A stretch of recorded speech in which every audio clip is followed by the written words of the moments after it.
Hi guys, in this video I'll show you the procedure to download PowerPoint in Macbook. In order to download and install PowerPoint on Macbook, you'll typically use the App Store.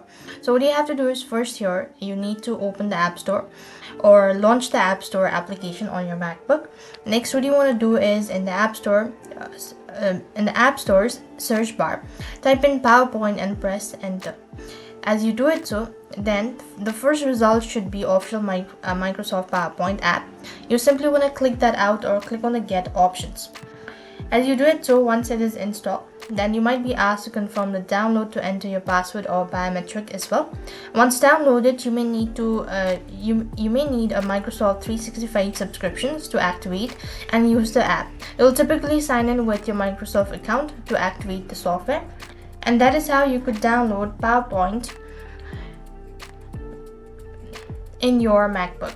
So now, once you're done downloading the Microsoft, now what you have to do is you just need to go ahead and start the presentation. And if you wish to download the presentation, then the interface will be quite simple. You just have to go to the home section, or you just need to go ahead and click on the home and go to the save options or click on save as. And once you've done it you'll then need to go ahead and download it or locate it to the file location, and that way you'll be able to download PowerPoint. I hope the video was helpful. Make sure to like, share and subscribe. Thank you for watching. See you in the next video.